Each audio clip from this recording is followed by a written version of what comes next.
Nature పట్ల ఓ రెస్పెక్ట్ని పెంచినందుకు, nature పట్ల నాకు ఒక కనువిప్పు కలిగించినందుకు, మనందరికీ తెలుసు చెట్లు, గాలి, నీరు, ఆకాశం, మట్టి ఇదంతా మనం చూస్తూనే ఉంటాం. కానీ ఇవన్నీ లేకపోతే మానవ జన్మ అనేది లేదు అని కొరటాల శివ నాకు ఈ సినిమా ద్వారా నేను రియలైజ్ అయ్యేలా చేశాడు.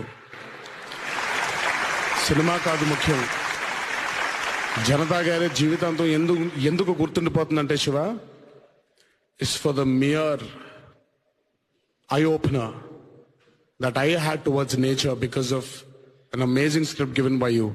And I hope everyone respects nature, and I hope everyone lives with it and respects nature.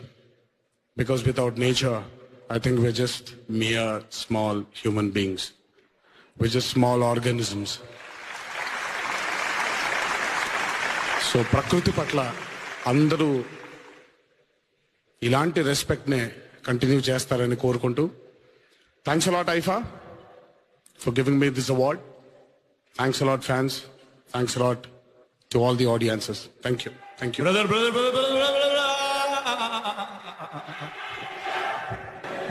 Brother నీ స్పీచ్ అన్నా, నీ పర్ఫార్మెన్స్ అన్నా, from the time I become an actor I always followed వాచకం ఎవరితో ఉందంటే తారక్దే అని.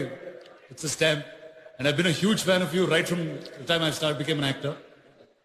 Kani, the world wants to know, mana generation lo Tarak favorite actor evaru? అంటే ఒకటి ఇంకో దీంట్లో ఇంకో లింక్ ఉంది. చెప్పకపోతే అరే తారక్ ఇస్ ద తోప్, ఐ యామ్ ద బెస్ట్ అని అనుకోవచ్చా? నాకు అలా ఐ విష్, అంటే ఒక్కొక్క ఫీల్డ్ లో ఒక్కొక్కరు నచ్చుతారు రాణా నాకు. అంటే నో సీరియస్లీ, నాకు ఫేవరెట్ అంటూ ఎవరు లేరు, నాకు అందరూ ఇష్టం.